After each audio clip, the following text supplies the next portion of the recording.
Polri. Jadi Pak Jokowi melaporkan peristiwanya, bukan nama-namanya. Ini masih 310 sama 311. Di mana soal buang badan orang besar tadi? Peristiwa, kalau itu delik umum tadi saya sebutkan, kalau pencurian bisa peristiwanya. Tapi kalau sudah fitnah, penyidik itu harus tanya, siapa Pak yang memfitnah dirimu? Nggak bisa penyidik kemudian mengambil tanggung jawab, kemudian penyidik yang kemudian rasa-rasa dia jadi Jokowi, oh berarti dia yang memfitnah, dia yang mencemarkan. Nggak bisa, pasal fitnah itu delik aduan sangat subjektif. Walaupun tidak fitnah, itu subjektif. Misalnya ada orang hitam, kemudian dikatakan, kamu hitam loh, itu bisa pencemaran, tapi subjektif. Tergantung orang yang dikatakan hitam tadi, ya dia merasa tersinggung atau tidak. Tapi sekali lagi, kalau kita bicara fitnah, bicara tentang pencemaran, itu harus terlihat subjektifnya itu siapa. Definitif. Nah hari ini, dia mengatakan hanya peristiwa, tapi kemudian muncul 12 nama. Justru yang saya tangkap ini... Nama itu muncul dari Polda kan? Nah iya, justru ini saya tangkap Jokowi cuci tangan, kasih ya laporan, kalian bekerjalah. Nanti nama-nama kalian yang cari lah. Setelah itu bisa jadi nanti saudara Jokowi karena delik aduan dia mundur, pergi. Lalu yang bertarung ya siapa? Sylvester Matutina, ya semua relawan-relawan Projo. Nanti diadu domba dia dengan TPUA, dengan anak bangsa lainnya. Ini kan sementara asumsi, dia pergi. kan? Nah, Ini bisa terjadi begitu. Karena itu kalau dia memang gentleman, fokus, hadapi. Dan tadi saya tegaskan, kami masih menganggap ijazah saudara Joko Widodo itu masih konon diserahkan penyidik. Karena tadi waktu pemeriksaan juga tidak ditunjukkan kepada saksi-saksi yang diperiksa. Dan kami pada saat pemeriksaan Roy Suryo juga akan minta mana ijazah yang katanya disita tadi, baru kita bisa percaya. Begitu kan selama ini narasinya hanya versi Jokowi, versi polisi, tetapi justru orang yang berkepentingan ingin melihat langsung tidak pernah kan nanti semua di pengadilan, semua buktinya akan polisi dibuka. belum pengadilan, masih lama, itu juga ditunjukkan. Buktinya kuasa hukum Jokowi bukan pengadilan juga ditunjukkan. Buktinya 11 media yang diundang ke rumah Jokowi bukan pengadilan juga ditunjukkan. Itu kan berarti ada framing seolah-olah udah ditunjukkan kemana-mana asli, tetapi kepada orang yang punya kompetensi untuk meneliti ijazah itu tidak mau ditunjukkan. Kenapa? Mungkin saja khawatir bahwa ijazah itu memang bermasalah. Asumsi kan? Iya. Oke, Bang Sylvester, komentar. Ya, jadi gini, memang yang dikatakan Pak Jokowi itu yang dilaporkan adalah peristiwa pidana, peristiwa indikasi pidananya, ya kan, yang mana terangkum dalam video-video, ya kan, yang diserahkan kepada Polda Metro Jaya. Dan dari situ seperti halnya saya nggak ikut ya waktu pemeriksaan Pak Jokowi, pelaporan itu atau Pak Jokowi. Tapi kalau saya aja sebagai saksi, itu atas peristiwa video itu ditanyakan, ini Bang Silver bertemu sama siapa, ini ngomongnya bagaimana, itu ditanyakan. Nah dari situ ya kan, itu adalah kewenangan penyidik untuk nantinya ya kan, oh ternyata yang terlapornya ini, nanti tersangkanya ini.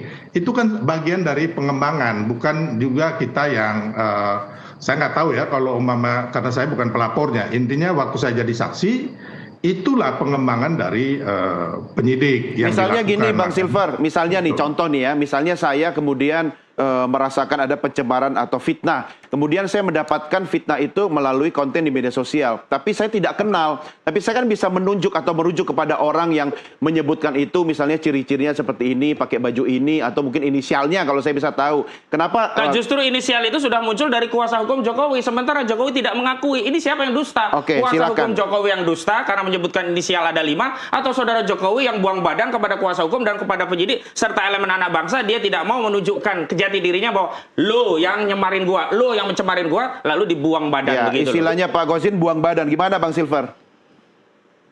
Enggak ya, karena namanya hak Pak Jokowi sebagai pelapor, ya kan.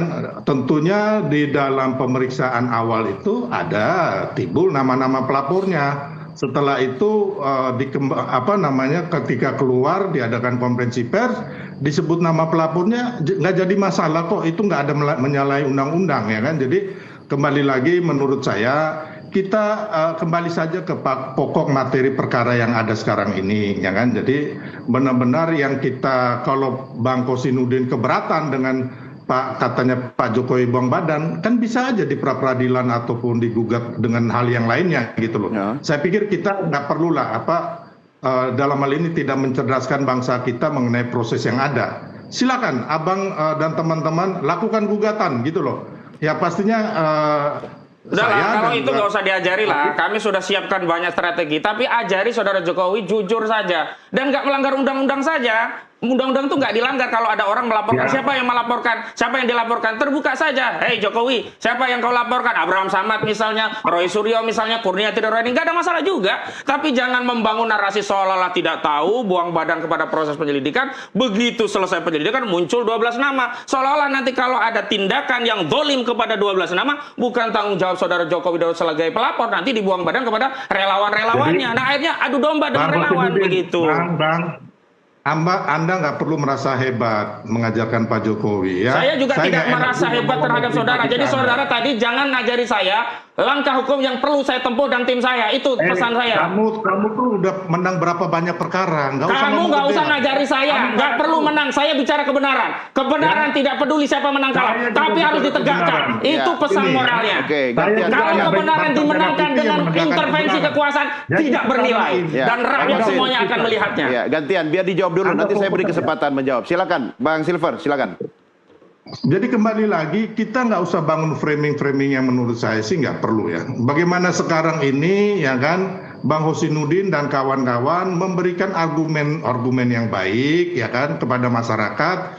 Umpamanya Roy Suryo melakukan ini itu kenapa gitu loh.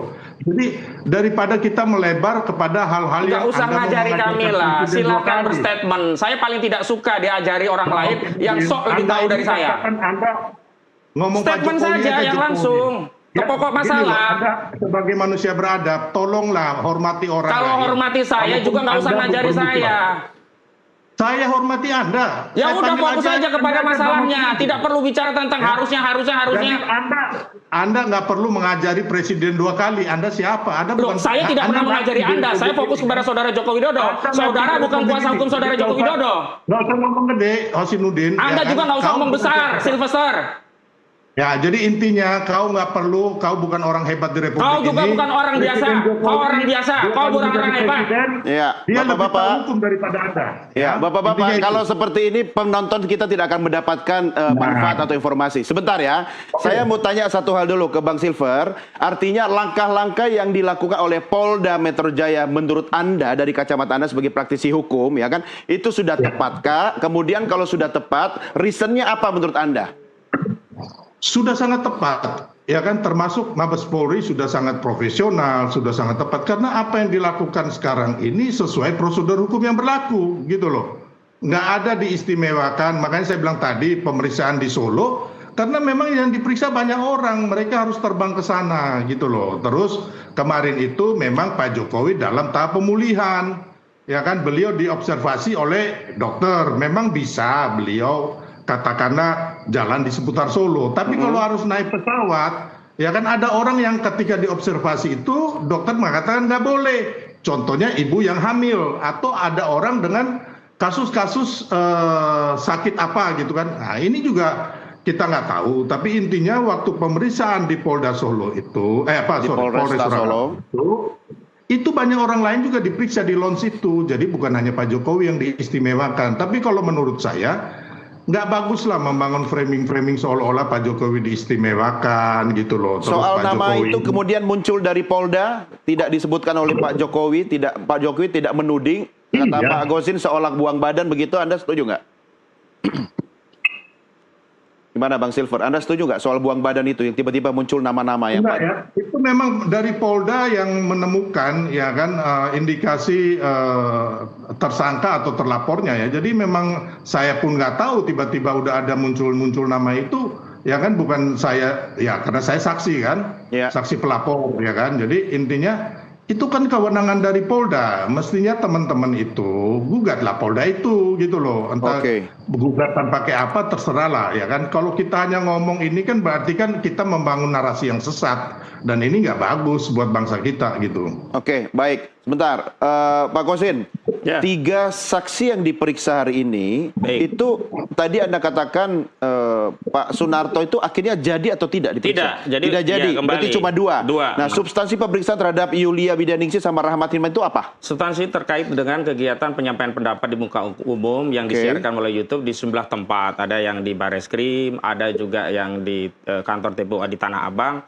dan ada di sebuah stasiun TV swasta nasional begitu. Oke. Itu substansinya itu dikaitkan dengan peristiwa yang saat ini disidik oleh Polda Metro Jaya Ya ini dugaan fitnah, pencemaran, kemudian kabar bohong, kemudian pidana sara, kemudian penghasutan, juga 3235 Undang-Undang ITE yang ancamannya 8 tahun dan 12 tahun penjara. Mereka kapasitasnya sebagai apa? Dua Sebagai saksi saksi, ini? sebagai Sebagai saksi. saksi. Profesinya apa? Profesinya, jadi kalau kita bicara profesi yang Bu Dr. Julia itu kan